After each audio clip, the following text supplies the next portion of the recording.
Hey, what do you know? It's almost quality programming for a change.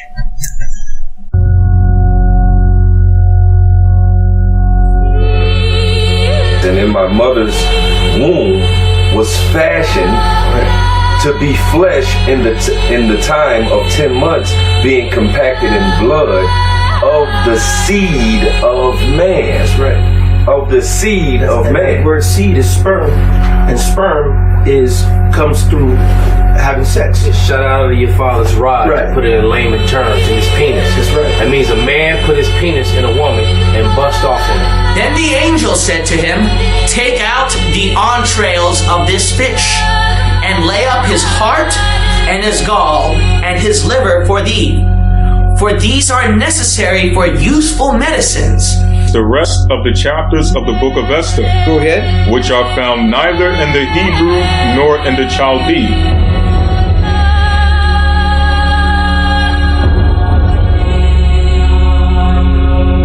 Greetings, fellow worker slaves, podcasting at 128 kilobits from the Fortress of Squalitude, not far from the redneck Mecca.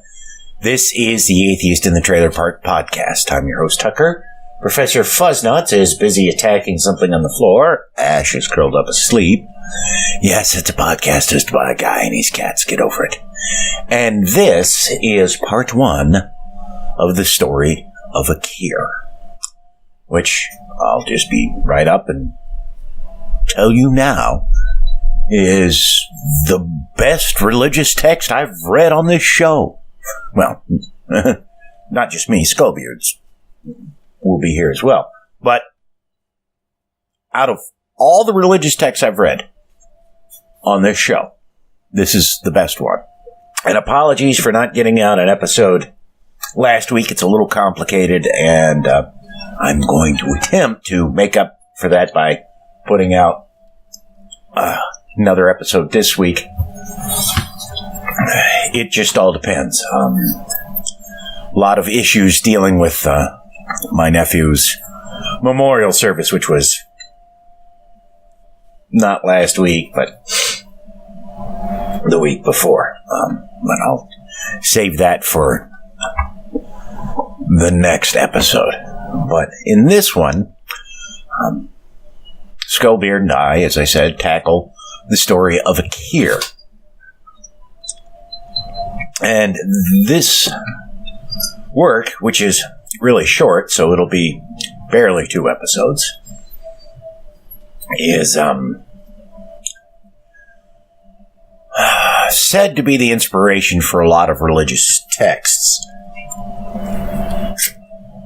Now, there's not really too many parts in that when we were reading the text, because in our recording session, he and I managed to get through the entirety of the thing.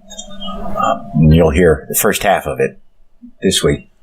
But there's nothing that directly stood out. It's not like, oh, well, this paragraph here obviously is what inspired this paragraph in this.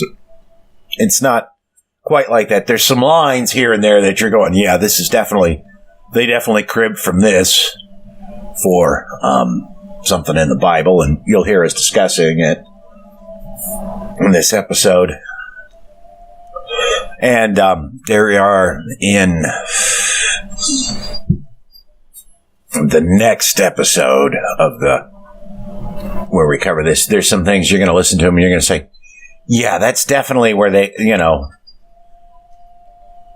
definitely an inspiration for one of Aesop's fables, or a couple of Aesop's fables. But it's an unusual work with definite similarities to some of the stuff we've read. As well, I don't remember if I mentioned on the I think I did. Ahikar, according to some accounts, is said to be the nephew of Tobit. The guy with the random road dog. Well, there's nothing in the text that we read which confirms this. But there's some elements about the story that, yeah, kind of fit in. There's nothing definite. It's Okay, this kind of showing my age. But those of you who have seen the movie American Graffiti, you know, the one of the first movies by George Lucas, he did in the 90s a TV series called Radioland Murders. I think it was a TV series. It wasn't a made-for-TV movie. No, it was a movie. I thought it was a TV series. But anyways, several of the characters in Radioland Murders are supposed to be the parents of the characters, some of the characters in American Graffiti. And you don't need to have seen either movie to enjoy the other movie. You don't even need to know that tidbit to enjoy either movie. But it definitely, you know, it's something that you see one, see the other, and somebody tells you that, and you're like, oh, that makes perfect sense. This story of Ahikar saying that, you know, he's Tobit's nephew. Okay, that's or Tobin. I don't remember. I don't care. But it's like, okay, yeah, I can see how it fits, but it doesn't add or subtract anything by knowing this. That's the way this is. And some of the characters mentioned in other books of the Apocrypha show up in this, which, you know, adds to it, I suppose. Like I said, it's a really entertaining piece of work. And I know what you're thinking, Tuck, if it's so entertaining, why are you distracting us and blabbering on? Because, well, I'll give you another little tidbit as to why last week's episode I couldn't get it done. I turned 50 this week, so that's been kind of on my mind, you know, knowing that I crossed the half-century mark and outlived my nephew by 25 years. Approximately. Anyways, we'll keep this to a happier subject. There's at least one element in this story, which I'm not sure if we'll get to it or not in this episode, that seemed to have the possibility to have influenced Tolkien. I don't know if that's true or not. I know Tolkien cribbed a lot from various mythologies for his work. And the elements in this that seem similar, he actually, there could have been other places that he got the idea. I don't think it's totally uncommon, but given his background in languages and writings and mythology, it's entirely possible he was familiar with this story. And yes, we will remark upon it when we get to it. Well, I won't spoil that. You'll just have to wait and see. I can't really think of anything else at this time. But if it hits me, I'll cover it in the next episode.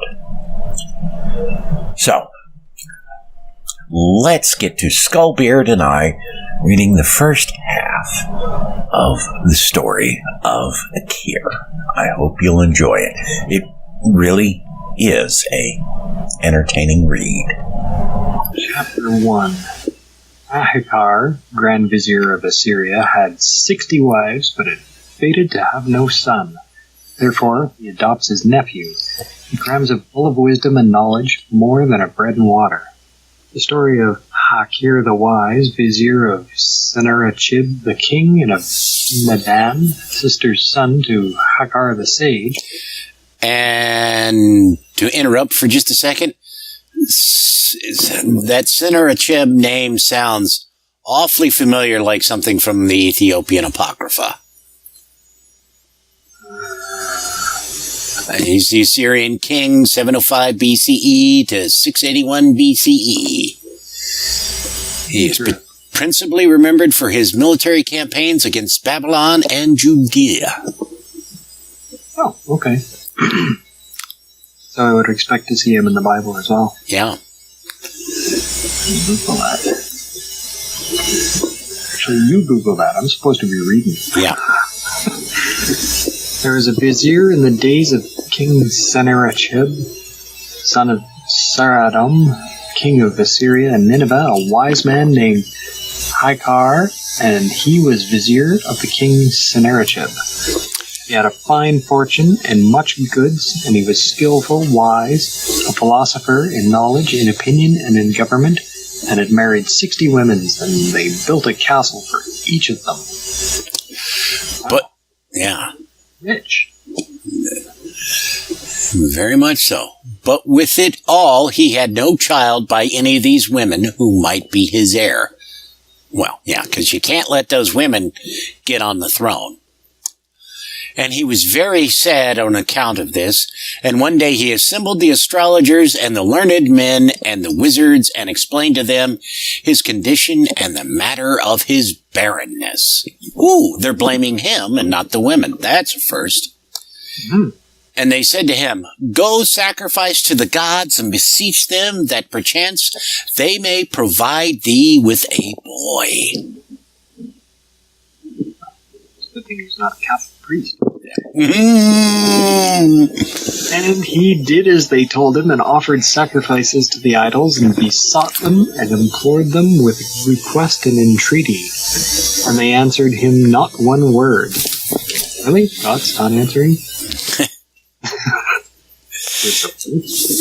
And he went away sorrowful and dejected, departing with a pain in his heart. And he returned and implored the Most High God, and believed, beseeching him with a burning in his heart, saying, "O Most High God, O Creator of the heavens and of the earth, O Creator of all created things, I beseech thee to give me a boy, that I may be consoled by him, that he may be present at my death, that he may close my eyes, and that he may bury me." Then there came to him a voice saying, "Inasmuch as thou hast relied first of all on graven images, and hast offered sacrifices to them, for this reason thou shalt remain childless thy life long." Except for, of course, the fact that he's had kids. They're just not boys. "But take Nadan, thy sister's son, and make him thy child, and teach him thy learning and thy good breeding." That could be awkward. "And at thy death he shall bury thee." Thereupon he took Nadan, his sister's son, who was a little suckling, freezing, and he handed him over to 8 wet nurses. They might suckle him and bring him up. They brought him up with good food and gentle training and silken clothing and purple and crimson, and he was seated upon couches of silk. And when Nadan grew big and walked, shooting up like a tall cedar, he taught him good manners and writing and science and philosophy. And after many days, King Sennacherib looked at Ahikar and saw that he had grown very old, and moreover he said to him, "O my honored friend, the skillful, the trusty, the wise, the governor, my secretary, my vizier, my chancellor and director, verily thou art grown very old and weighted with years, and thy departure from this world must be near. Tell me, who shall have a place in my service after thee?" And Ahikar said to him, "O my lord, may thy head live forever. There is Nadan, my sister's son. I have made him my child. I have brought him up and taught him my wisdom and my knowledge." And the king said to him, "O Ahikar, bring him to my presence, that I may see him, and if I find him suitable, put him in thy place, and thou shalt go thy way to take a rest and to live the remainder of thy life in sweet repose." And Ahikar went and presented Nadan, his sister's son, and he did homage and wished him power and honor. And he looked at him and admired him and rejoiced in him and said to Ahikar, "Is this thy son, O Ahikar, I pray, that God may preserve him, and as thou hast served me and my father Sarhadam, so may this boy of thine serve me and fulfill my undertakings, my needs." that's awkward, and my business, so that I may honor him and make him powerful for thy sake. And Ahikar did obeisance to the king and said to him, May thy head live, O my lord the king, forever. I seek from thee that thou mayest be patient with my boy, Nadan, and forgive his mistakes that he may serve thee as it is fitting. Then the king swore to him that he would make him the greatest of his favorites and the most powerful of his friends, and that he should be with him in all honor and respect. And he kissed his hands and bade him farewell. And he took Nadan, his sister's son, with him, and seated him in a parlor, and set about teaching him night and day, until he had crammed him with wisdom and knowledge more than with bread and water. Chapter 2, A Poor Richard's Almanac of Ancient Days. Immortal precepts of human conduct concerning money, women, dress, business, friends. Especially interesting proverbs are found in verses 12, 17, 23, 37, 45, 47. Compare verse 63 with some of the cynicism of today. Boy, that's whet your taste buds there. Quite the setup. Yeah. Thus he taught him, saying, O my son, hear my speech, and follow my advice, and remember what I say. O my son, if thou hearest a word, let it die in thy heart, and reveal it not to another, lest it become a live coal, and burn thy tongue, and cause a pain in thy body, and thou gain a reproach, and art shamed before God and man. O my son, if thou hast heard a report, spread it not, and if thou hast seen something, tell it not. So, snitches get stitches, apparently. Yep. O my son, make thy eloquence easy to the listener, and be not hasty to return an answer. O my son, when thou hast heard anything, hide it not. O my son, loose not a sealed knot, nor untie it, and seal not a loosened knot. O my son, covet not outward beauty, for it wanes and passes away, but an honorable remembrance lasts for aye. O my son, let not a silly woman deceive thee with her speech, lest thou die the most miserable of deaths, and she entangle thee in the net till thou art ensnared. O my son, desire not a woman bedizened with dress and with ointments, who is despicable and silly in her soul. Woe to thee if thou bestow on her anything that is thine, or commit to her what is in thine hand, and she entice thee into sin, and God be wroth with thee. Doesn't like girls too much, does he? No, apparently not.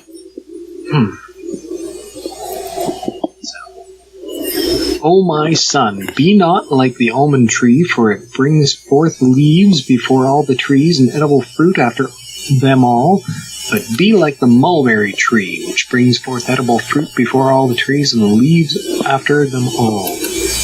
O my son, bend thy head low down, and soften thy voice, and be courteous, and walk in the straight path. And be not foolish, and raise not thy voice when thou laughest, for if it were by a loud voice that a house was built, the ass would build many houses every day.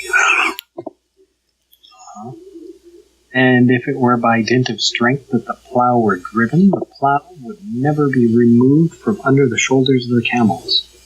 O my son, the removing of stones with a wise man is better than the drinking of wine with a sword. And yet Billy Joel says it's better to laugh with the sinners than cry with the saints. Yeah, I would think so. Yep. That would be my preference. Mine too. O my son, pour out thy wine on the tombs of the just, and drink not with ignorant, contemptible people. O my son, cleave to wise men who fear God, and be like them, and go not near the ignorant, lest thou become like him and learn his ways. My son, when thou hast got thee a comrade or a friend, try him, and afterwards make him a comrade and a friend, and do not praise him without trial, and do not spoil thy speech with a man who lacks wisdom. I'd rather drink with the, well, no, I wouldn't want to drink with ignorant, contemptible people. Yeah, whatever. O my son, while a shoe stays on thy foot, walk with it on the thorns, and make a road for thy son, and for thy household and thy children, and make thy ship taut before she goes on the sea, and its waves and sinks and cannot be saved. O my son, if the rich man eat a snake, they say, it is by his wisdom, and if a poor man eat it, the people say, from his hunger. O my son, be content with thy daily bread and thy goods, and covet not what is another's. Hey, that sounds familiar. Yeah, it does. O my son, be not neighbor to the fool, and eat not bread with him, and rejoice not in the calamities of thy neighbors. I'm not about to attempt the translation of the... Wait a minute. Let's just do the Google thingy. So it'd be Psalms 141, verse 4. Wonder where the influence goes. If thine enemy wrong thee, show him kindness. Well, we know this predates the New Testament, so that seems like where Jebus may have gotten that. O my son, a man who fears God, do not thou fear him and honor him. Oh, wait. No, let me read that again, because I fucked that up. O my son, a man who fears God, do thou fear him and honor him. O my son, the ignorant man falls and stumbles, and the wise man, even if he stumbles, he is not shaken. And even if he falls, he gets up quickly. And if he is sick, he can take care of his life. But as for the ignorant, stupid man, for his disease, there is no drug. Wow. Strong disagree there. Well, I don't know. Like Ron White says, you can't fix stupid. No, but you can muffle it with duct tape. That's true.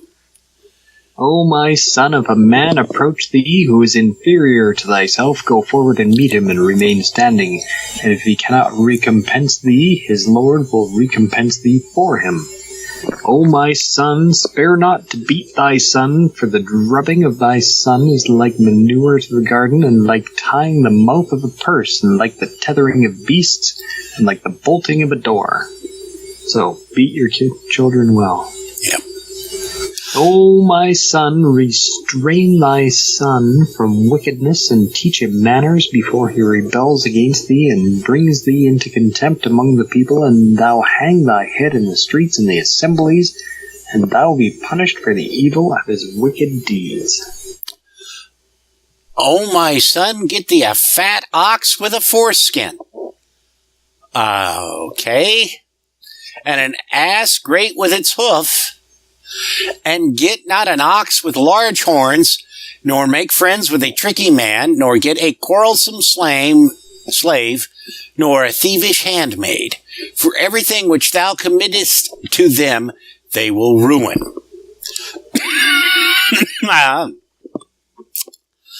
I'm not was circumcision of oxen a thing? I don't know.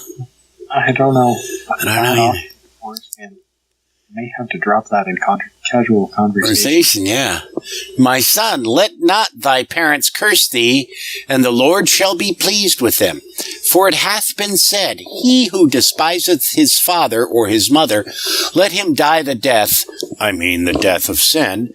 And he who honoreth his parents shall prolong his days and his life, and shall see all that is good. That sounds vaguely familiar. O my son, walk not on the road without weapons, for thou knowest not when the foe may meet thee, so that thou mayest be ready for him. O my son, be not like a bare leafless tree that doth not grow, but be like a tree covered with its leaves and its boughs, that neither wife nor children is disgraced in the world and is hated by them. Leafless, fruitless tree. Yeah, that's still going on today. Yeah. O my son, be like a fruitful tree on the roadside, whose fruit is eaten by all who pass by, and the beasts of the desert rest under its shade and eat of its leaves. O my son, every sheep that wanders from its path and its companions brings food for the wolf. O my son, say not, my lord is a fool, and I am wise, and relate not the speech of ignorance and folly, lest thou be despised by him. O my son, be not one of those servants to whom their lords say, get away from us, but be one of those to whom they say, approach and come near to us. O my son, caress not thy slave in the presence of his companion, for thou knowest not which of them shall be of the most value to thee in the end. Yeah. O my son, be not afraid of thy Lord who created thee, lest he be silent to thee.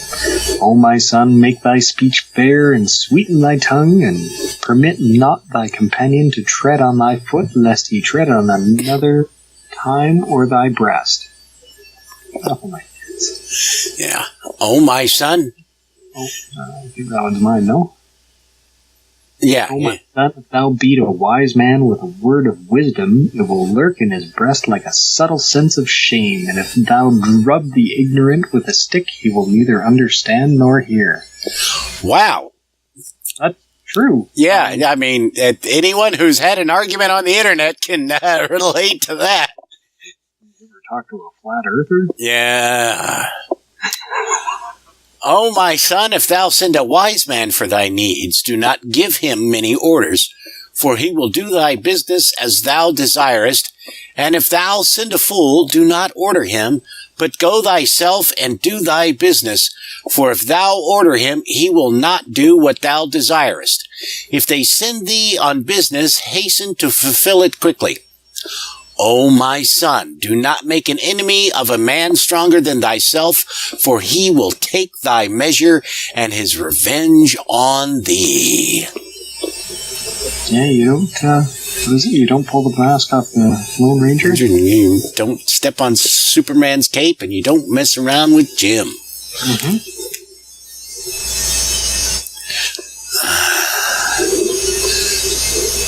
O my son, make trial of thy son and of thy servant before thou committest thy belongings to them, lest they make away with them. For he who hath a full hand is called wise, even if he be stupid and ignorant, and he who hath an empty hand is called poor, ignorant, even if he be the prince of sages. Yeah, that one sounds vaguely familiar. Yeah. Oh wait, right out of the news.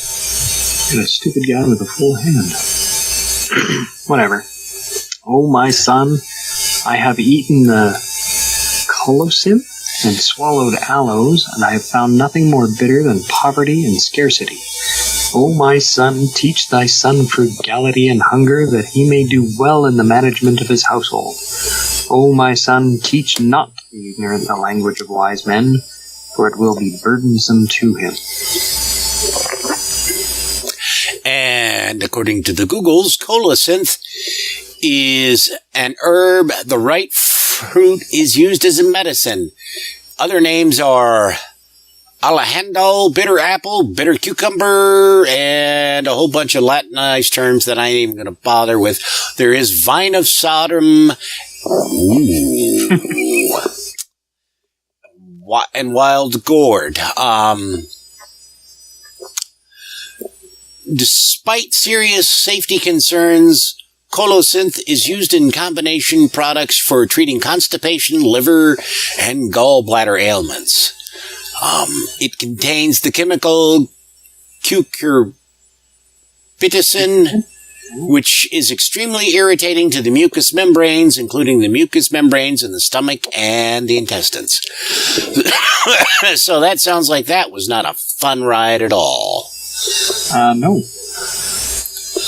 All right, so 41? Or did you live off at 43? 43. Okay. O my son, display not thy condition to thy friend, lest thou be despised by him. O my son, the blindness of the heart is more grievous than the blindness of the eyes, for the blindness of the eyes may be guided little by little, but the blindness of the heart is not guided, and it leaves the straight path and goes in a crooked way. O my son, the stumbling of a man with his foot is better than the stumbling of a man with his tongue. true that. O my son, a friend who is near is better than a more excellent brother who is far away. O my son, beauty fades, but mirth lasts, the world wanes and becomes vain, but a good name neither becomes vain nor wanes. O my son, the man who hath no rest, his death were better than his life, and the sound of weeping is better than the sound of singing, for sorrow and weeping, if the fear of God be in them, are better than the sound of singing and rejoicing. I'm going to have to disagree with that. Yeah. O my child, the thigh of a frog in thy hand is better than a goose in the pot of thy neighbor. And a sheep near thee is better than an ox far away, and a sparrow in thy hand is better than 1,000 sparrows flying, and poverty which gathers is better than the scattering of much provision, and a living fox is better than a dead lion. Depends on how close you are to a fox and if it's rabbit or not. Right. And a pound of wool is better than a pound of wealth. I mean, of gold and silver. For the gold and the silver are hidden and covered up in the earth and are not seen, but the wool stays in the markets, and it is seen, and it is a beauty to him who wears it. Okay. Oh, my son, a small fortune is better than a scattered fortune. Oh, my son, a living dog is better than a dead poor man. Yeah. Oh, my son, a poor man who does right is better than a rich man who gives sin.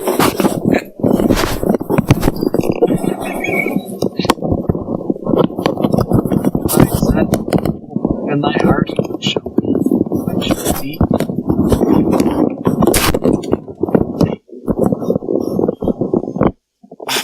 Fast knots.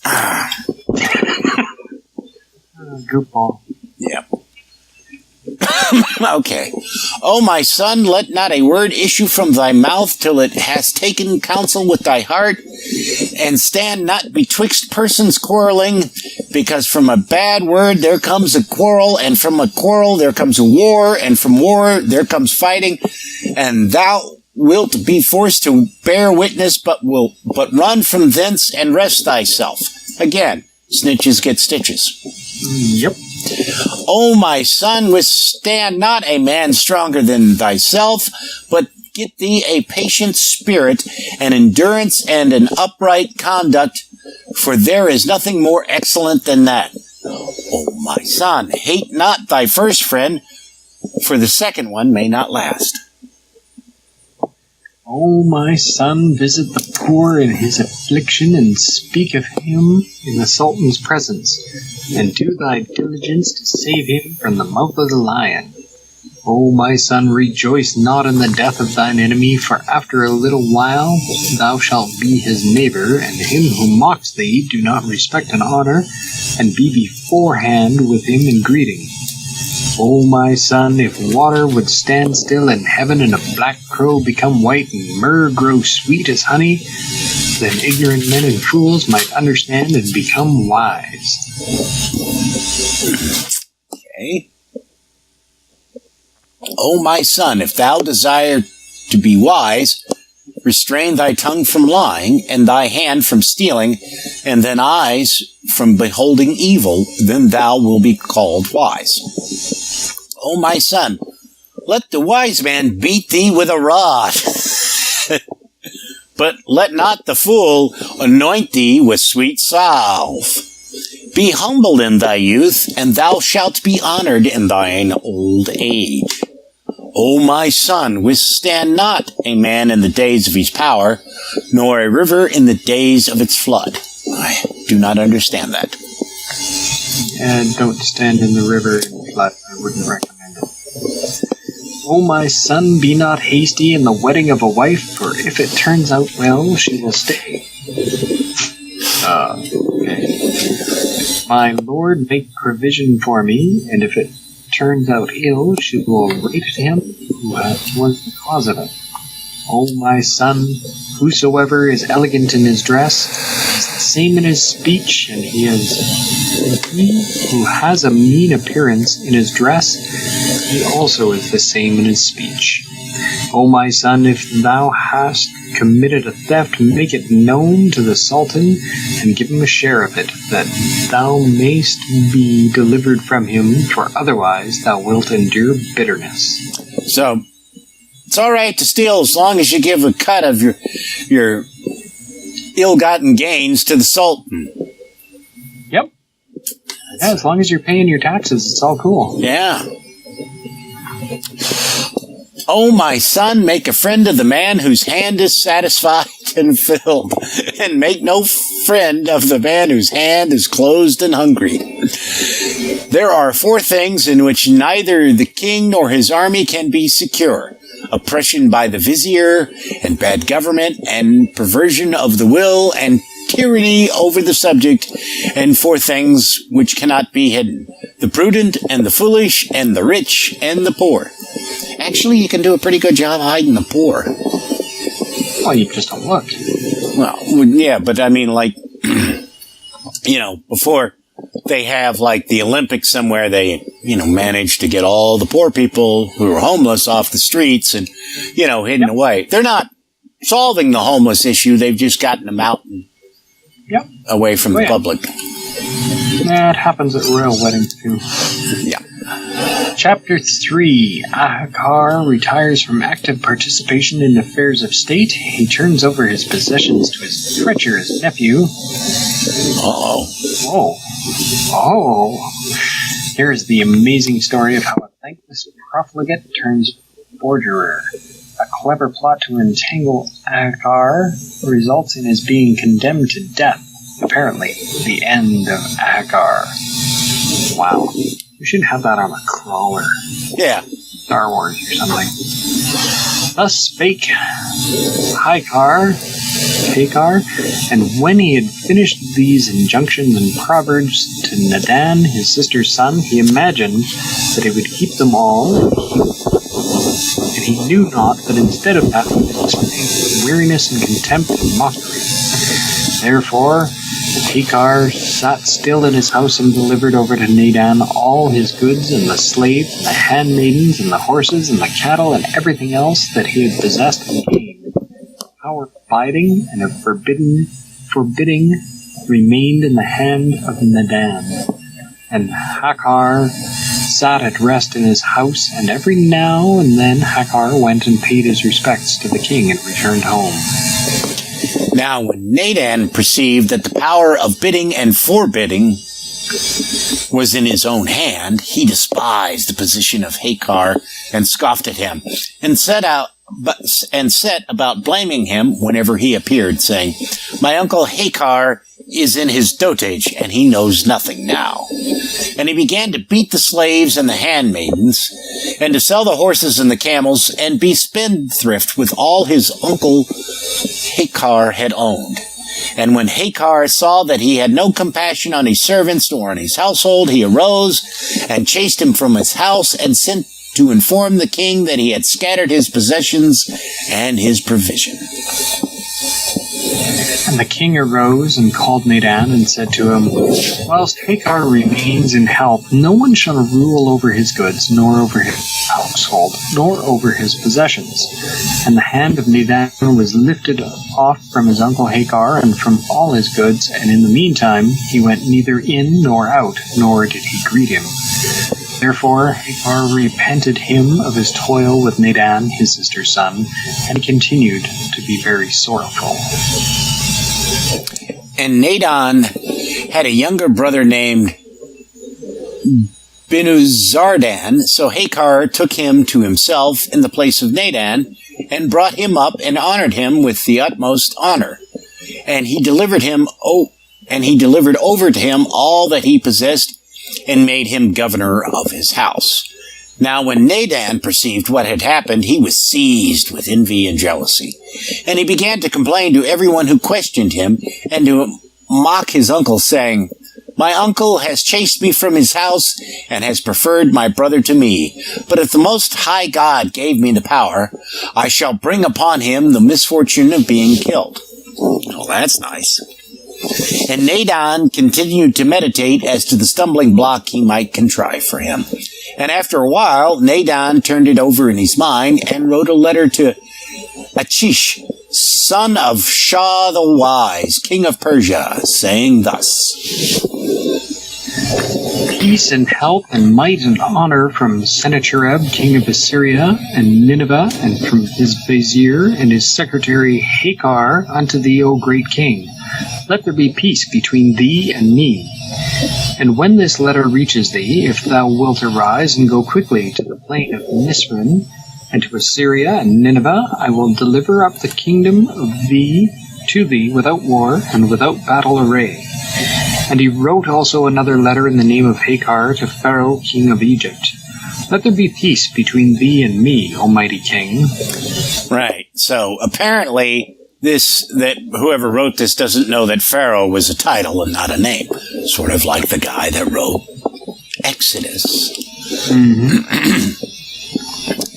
If at the time of this letter reaching thee, thou wilt arise and go to Assyria and Nineveh to the plain of Nisrin, I will deliver up to thee the kingdom without war and without fighting.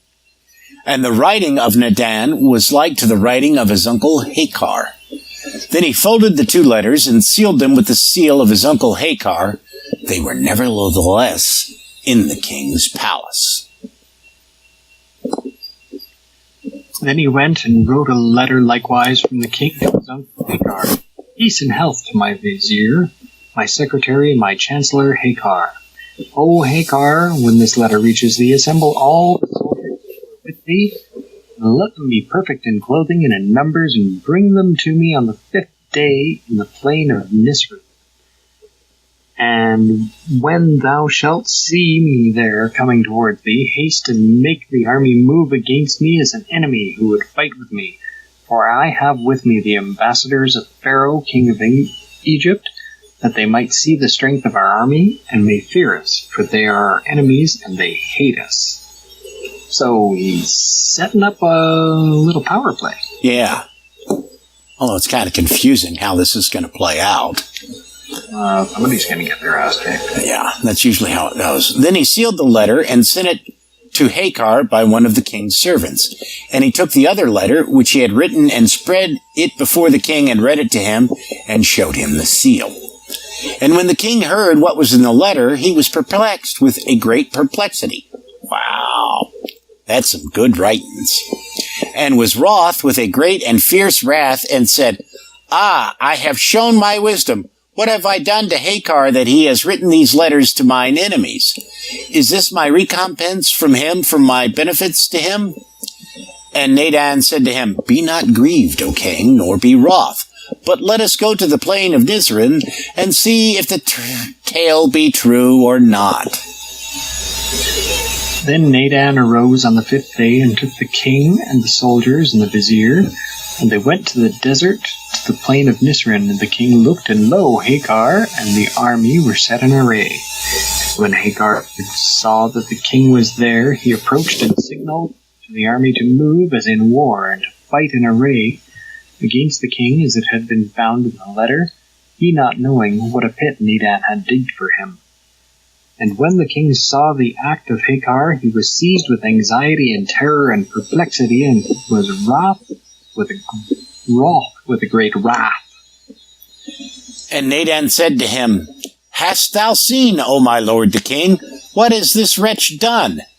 But be not wroth, and be not grieved, nor pained, but go to thy house and sit on thy throne, and I will bring Ahikar to thee bound and chained with chains, and I will chase away thine enemy from thee without toil.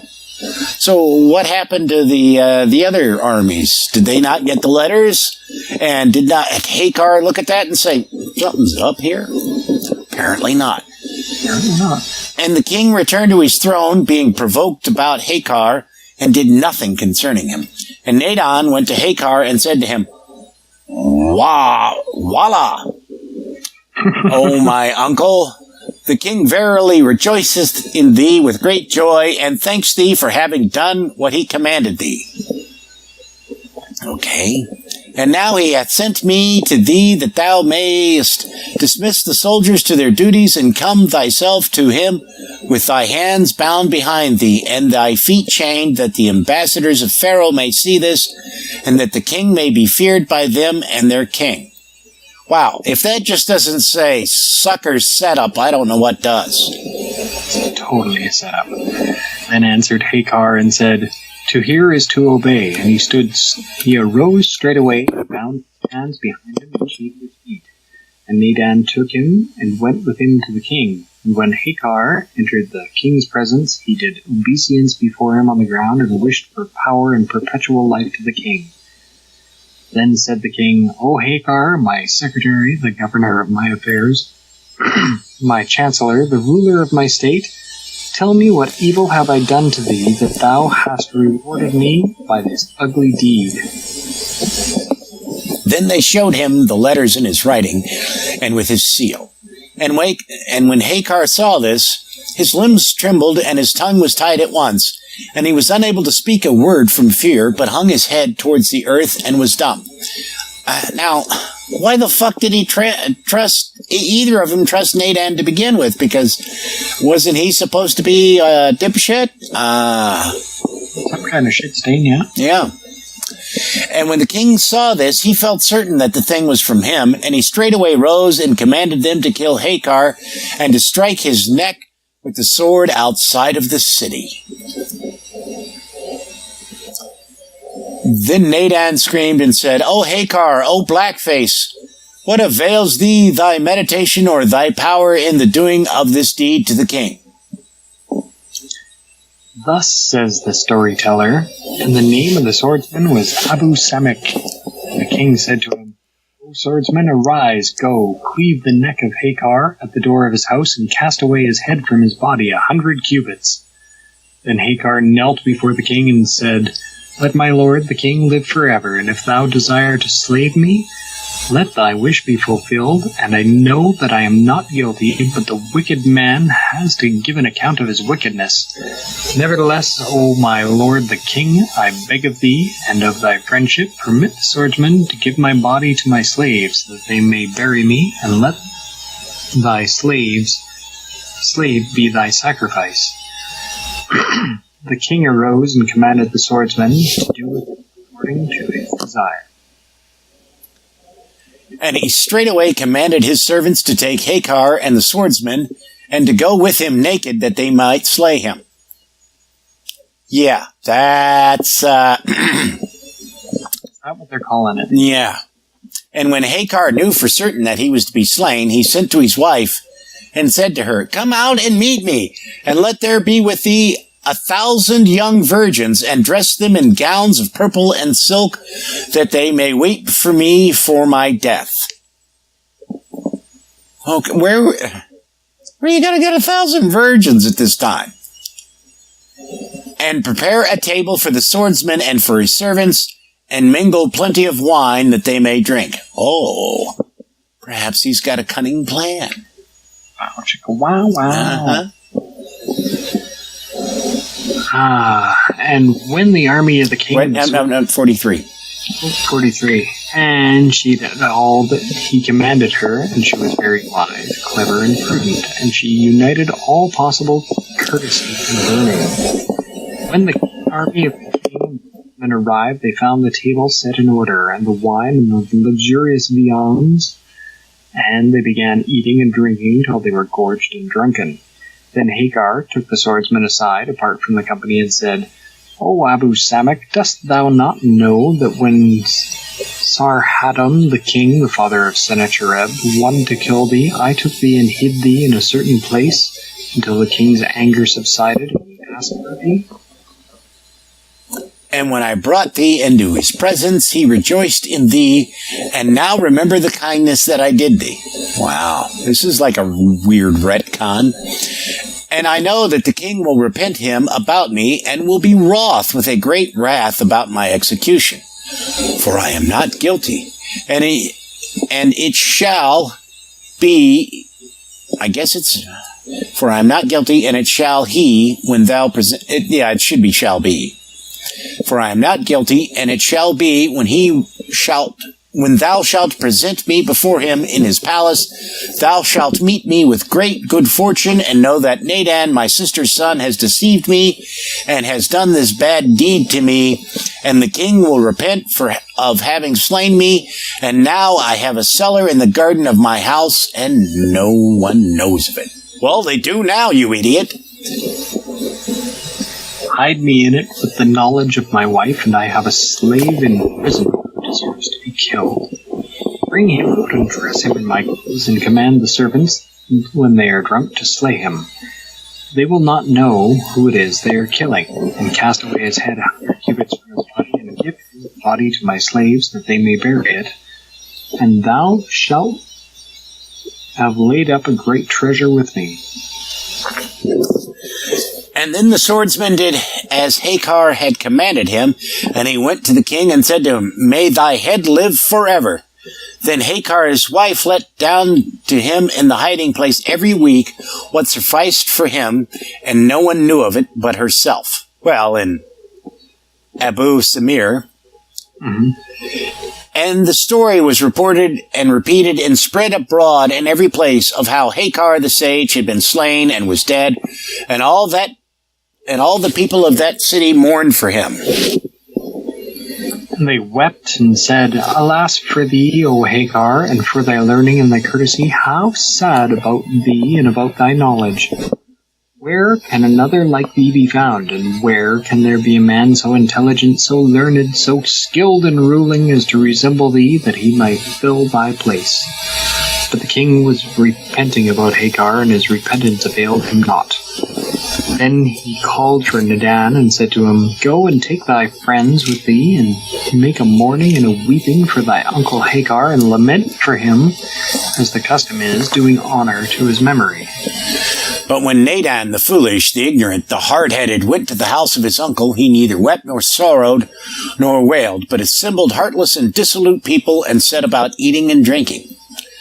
And Nadan began to seize the maidservants and the slaves belonging to Ahikar, and bound them and tortured them, and drubbed them with a sore drubbing. Boy, this is reading a lot like the Book of Mormon in terms of a lack of variety in the vocabulary. And he did not respect the wife of his uncle, she who had brought him up like her own boy, but wanted her to fall into sin with him. Ooh, kinky. Wow. Was that Oedipus? No, that's his own mother. Yeah. But Ahikar had been cast into the hiding place, and he heard the weeping of his slaves and his neighbors, and he praised the Most High God, the Merciful One, and gave thanks. And he always prayed and besought the Most High God. And the swordsman came from time to time to Ahikar whilst he was in the midst of the hiding place, and Ahikar came and entreated him. And he comforted him and wished him deliverance. And when the story was reported in other countries that Ahikar the sage had been slain, all the kings were grieved and despised King Sennacherib, and they lamented over Ahikar the solver of riddles. Okay. This is... yeah. Chapter 4. The Riddles of the Sphinx. Ooh. Speaking of Oedipus, what really happened to Ahikar, his return. And when the king of Egypt had made sure that Ahikar was slain, he arose straightway and wrote a letter to King Sennacherib, reminding him in it of the peace and the health and the might and the honor which we wish especially for thee, my beloved brother, King Sennacherib. I have been desiring to build a castle between the heaven and the earth, and I want thee to send me a wise, clever man from thyself to build it for me, and to answer all my questions, and that I may have the taxes and the custom duties of Assyria for 3 years. So, building the Tower of Babylon. Right. Then he sealed the letter and sent it to Sennacherib. He took it and read it and gave it to his viziers and nobles. They were perplexed and ashamed, and he was wroth with great wrath, and was puzzled about how he should act. And he assembled the old men and the learned men and the wise men and the philosophers and the diviners and the astrologers and everyone who was in his country, and read them the letter and said to them, "Who amongst you will go to Pharaoh, king of Egypt, to answer him his questions?" And they said to him, "O our lord the king, know thou that there is none in thy kingdom who is acquainted with these questions except Ahikar, thy vizier and secretary.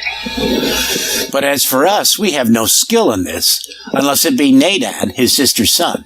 For he taught him all his wisdom and learning and knowledge. Call him to thee, perchance he may untie this hard knot." Never mind that they'd all decided before this he was a dipshit and kicked him out. Now they're bringing him back. Yeah, these people are fucking stupid. Then the king called Nadan and said to him, "Look at this letter and understand what is in it." And when Nadan read it, he said, "O my lord, who is able to build a castle between the heaven and the earth?" And when the king heard the speech of Nadan, he sorrowed with a great and sore sorrow, and stepped down from his throne, and sat in the ashes, and began to weep and wail over Ahikar, saying, "O my grief, O Ahikar, who didst know the secrets and the riddles, woe is me for thee, O Ahikar, O teacher of my country and ruler of my kingdom. Where shall I find thy like? O Ahikar, O teacher of my country, where shall I turn for thee? Woe is me for thee. How did I destroy thee? And I listened to the talk of the stupid, ignorant boy without knowledge, without religion, without manliness." Something is manliness. Yeah. And again, for myself, who can give thee to me just for once, or bring me word that Ahikar is alive, and I would give him the half of my kingdom. Yeah, I didn't see that one coming. Yeah. Whence is this to me, O Ahikar, that I might see thee just for once, and I might take my fill of gazing at thee, and delighting in thee. Oh my grief for thee to all time, O Ahikar, how have I killed thee? And I tarried not in thy case till I had seen the end of the matter. And the king went on weeping night and day. Now when the swordsman saw the wrath of the king and his sorrow for Ahikar, his heart was softened towards him, and he approached into his presence and said to him, "O my lord, command thy servants to cut off my head." Then said the king to him, "Woe to thee, Abu Semek! What is thy fault?" And the swordsman said unto him, "O my master, every slave who acts contrary to the word of his master is killed, and I have acted contrary to thy command." Then the king said unto him, "Woe unto thee, O Abu Semek! In what hast thou acted contrary to my command?" And the swordsman said unto him, "O my lord, thou didst command me to kill Ahikar, and I knew that thou wouldst repent thee concerning him, and that he had been wronged, and I hid him in a certain place, and killed one of his slaves, and now he is now safe in the cistern, and if thou command me, I will bring him to thee." And the king said unto him, "Woe unto thee, O Abu Semek! Thou hast mocked me, and I am thy lord. Never mind that you've saved my bacon by doing so, I'm still pretty pissed at you." And the swordsman said unto him, saying, "Nay, but by the life of thy head, O my lord, Ahikar safe and alive." And when the king heard that saying, he felt sure of the matter, and his head swam, and he fainted from joy, and he commanded them to bring Ahikar. And he said to the swordsman, "O trusty servant, if thy speech be true, I would fain enrich thee and exalt thy dignity above that of all thy friends." And the swordsman went along rejoicing till he came to Ahikar's house. And he opened the door of the hiding place and went down and found Ahikar sitting, praising God and thanking him. And he shouted to him, saying, "O Ahikar, I bring the greatest of joy, happiness, and delight." And Ahikar said to him, "What is the news, O Abu Semek?" And he told him all about the Pharaoh from the beginning to the end. Then he took him and went to the king. And when the king looked at him, he saw him in a state of want, and that his hair had grown long like the wild beasts, and his nails like the claws of an eagle. and that his body was dirty with dust, and the color of his face had changed and faded and was now like ashes. You didn't let the dude get a bath before you took him? That's pretty dickish. Then he consoled him and comforted him, and he stripped off his robes, oh boy, and put it on the swordsman, and was very gracious to him, and gave him great wealth, and made Ahikar rest. Then said Ahikar to the king, "Let my lord the king live forever. These be the deeds of the children of the world. I have reared me a palm tree that I might lean on it, and it bent sideways and threw me down. But, O my lord, since I have appeared before thee, let not care oppress thee." And the king said to him, "Blessed be God who showed thee mercy, and know that thou wast wronged, and saved thee and delivered thee from being slain. But go to the warm bath and shave thy head and cut thy nails and change thy clothes and amuse thyself for the space of 40 days, that thou mayest do good to thyself and improve thy condition, and the color of thy face may come back to thee." And then the king stripped off his costly robe and put it on Ahikar, and Ahikar thanked God and did obeisance to the king and departed to his dwelling glad and happy, praising the Most High God. Now, I thought the king put the robe on the swordsman. I guess he's, wearing multiple robes. There we go.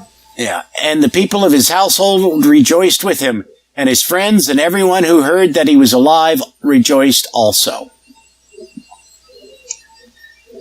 Chapter 5. The letter of the riddles is shown to Ahikar. The boys on the Eagles, the first airplane ride off to Egypt. Ahikar, being a man of wisdom, also has a sense of humor. Verse 27. And he did as the king commanded him, and took a rest of 40 days. Then he dressed himself in his gayest dress, and went riding to the king, with his slaves behind him and before him, rejoicing and delighted. But when Nadan, his sister's son, perceived what was happening, fear took hold of him, and terror, and he was perplexed, not knowing what to do. Kill yourself. That's what you do in this situation, because you're going to die anyways. It's just a question of whether you die quickly and relatively painlessly, or slowly and horribly. And when Ahikar saw it, he entered into the king's presence and greeted him, and he returned the greeting, and made him sit down at his side, saying to him, "Oh, my darling." That doesn't make any sense, but whatever. "Oh, my darling Ahikar, look at these letters which the king of Egypt sent to us after he had heard that thou wast slain. They have provoked us and overcome us. And many of the people of our country have fled to Egypt for fear of the taxes that the king of Egypt has sent to demand from us." Then Ahikar took the letter and read it and understood all its contents. Because he's a smart guy. Yeah. And he said to the king, "Be not wroth, O my lord. I will go to Egypt, and I will return the answers to Pharaoh. And I will display this letter to him, and I will reply to him about the taxes, and I will send back all those who have run away, and I will put thy enemies to shame with the help of the Most High God, for the happiness of thy kingdom." And when the king heard this speech from Ahikar, he rejoiced with a great joy, and his heart was expanded, and he showed him favor.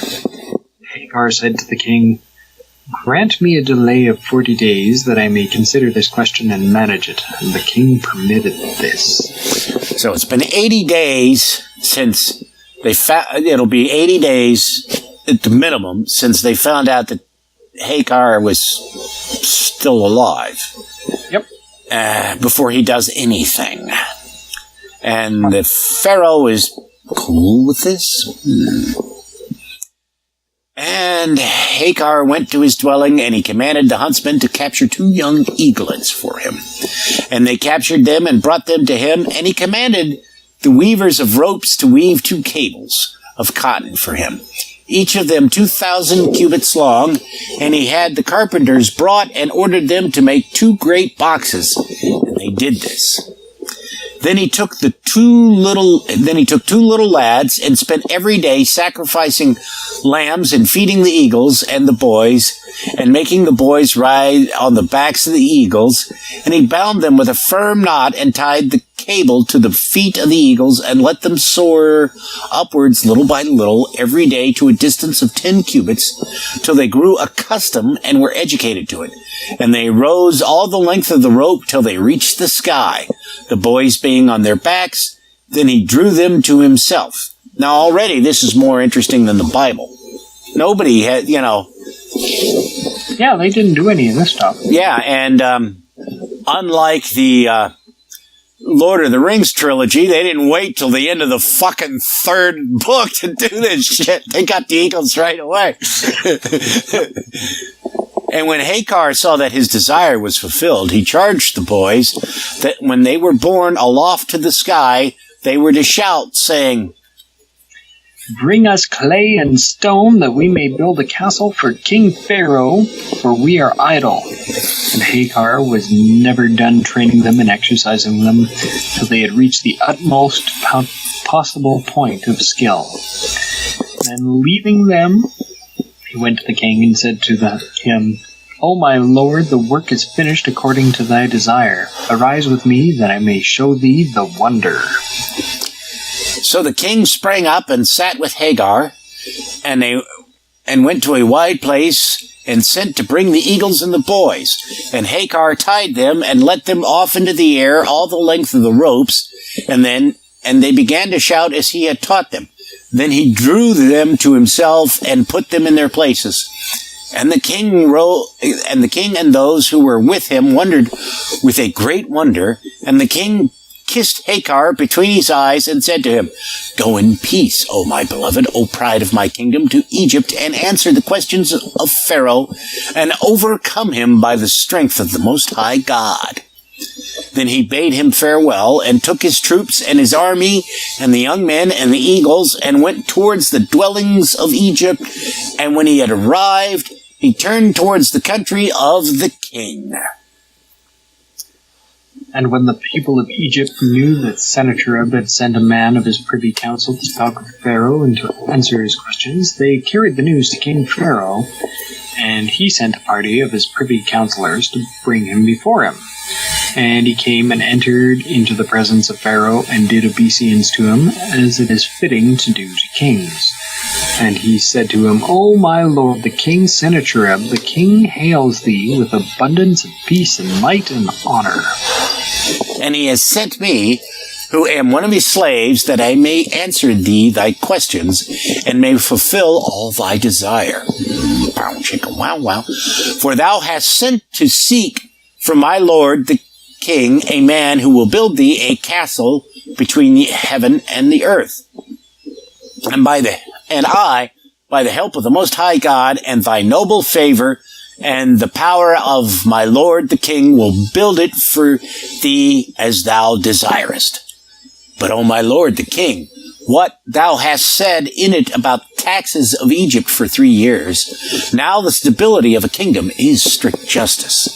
And if thou winnest, and my hand hath no skill in replying to thee, then my lord the king will send thee the taxes which thou hast mentioned.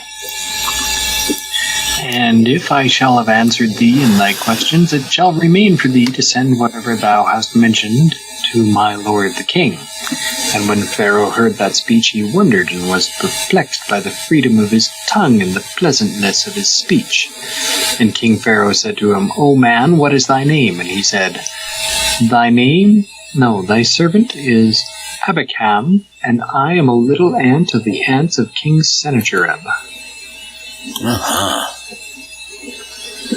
And Pharaoh said to him, "Had thy lord no one of higher dignity than thee, that he has sent me a little ant to reply to me and to converse with me?"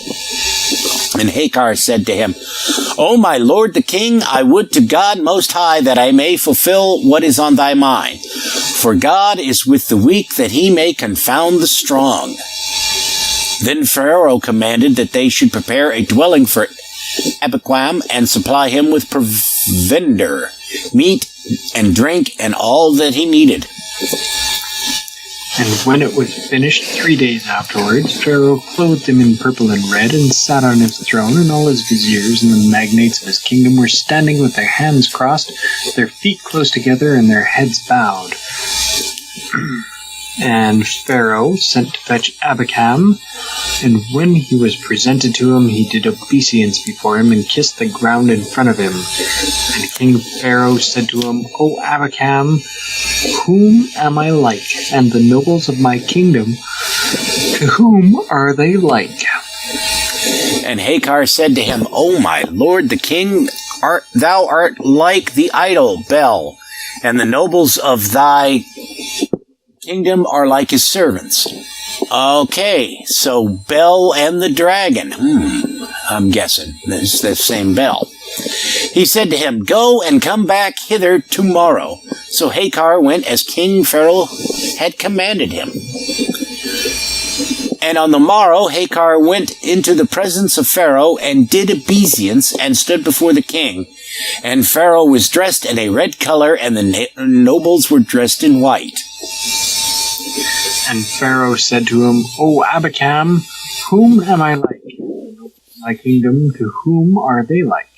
And Abikam said to him, O my lord, thou art like the sun, and thy servants are like its beams. And Pharaoh said to him, Go to thy dwelling, and come hither tomorrow. Then Pharaoh commanded his court to wear pure white, and Pharaoh was dressed like them, and sat upon his throne, and he commanded them to fetch Ahikar, and he entered and sat down before him. And Pharaoh said to him, O Abikam, who am I like, and my nobles, to whom are they like? And Abikam said to him, O my lord, thou art like the moon, and thy nobles are like the planets and the stars. And Pharaoh said to him, Go, and tomorrow be thou here. Then Pharaoh commanded his servants to wear robes of various colors, and Pharaoh wore a red velvet dress, and sat on his throne, and commanded them to fetch Abikam. And he entered and did obeisance before him.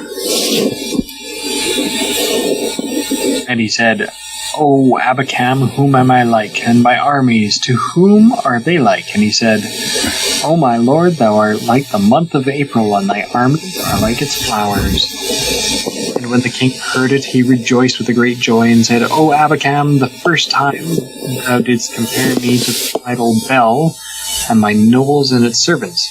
And the second time thou didst compare me to the sun, and my nobles to the sunbeams. And the third time thou didst compare me to the moon, and my nobles to the planets and the stars. And the fourth time thou didst compare me to the month of April, and my nobles to its flowers. But now, O Abikam, tell me, thy lord, King Sennacherib, whom is he like, and his nobles, to whom are they like? And Ahikar shouted with a loud voice and said, Be it far from me to make mention of my lord the king, and thou seated on thy throne. But get up on thy feet, that I may tell thee whom my lord the king is like, and to whom his nobles are like. Ooh, he just ordered the king. And Pharaoh was perplexed by the freedom of his tongue and his boldness in answering. Then Pharaoh arose from his throne and stood before Ahikar and said unto him, Tell me now, that I may perceive whom thy lord the king is like, and his nobles to whom they are like. And Ahikar said to him, My lord is the God of heaven, and his nobles are the lightnings and the thunder, and when he wills, the winds blow and the rain falls. And he commands the thunder, and it lightens and rains, and he holds the sun, and it gives not its light, and the moon and the stars, and they circle not. They already knew. And he commands the tempest, and it blows, and the rain fall, and it tramples on April, and destroys its flowers and its houses. And when Pharaoh heard this speech, he was greatly perplexed, and was wroth with a great wrath, and said to him, O man, tell me the truth, and let me know who thou really art. And he told him the truth. I am Ahikar, the scribe, greatest of the privy counselors of King Sennacherib, and I am his vizier and the governor of his kingdom, chancellor. And he said to them, Thou hast told the truth in this saying, but we have heard of Ahikar that King Sennacherib has slain him, yet thou dost seem to be alive and well. And Ahikar said to him, Yes, so it was, but praise be to God, who knoweth what is hidden, for my lord the king commanded me to be killed, and he believed the word of the profligate men, but the Lord delivered me, and blessed is he who trusteth in him. And Pharaoh said to Ahikar, Go, and tomorrow be thou here, and tell me a word that I have never heard from my nobles, nor from the people of my kingdom and my country. That's it for this episode of The Atheist in the Trailer Park Podcast. You can subscribe to the show on iTunes, Stitcher, as well as just about anywhere else podcasts can be found. Many of the episodes are also on YouTube. Follow the show on Twitter. @TParkAtheist is the show's Twitter handle. It's on Facebook at facebook.com/trailerparkatheist.com. If you happen to like the podcast, please rate it on iTunes. If you'd like to support the podcast, there's a donate button on the show notes page.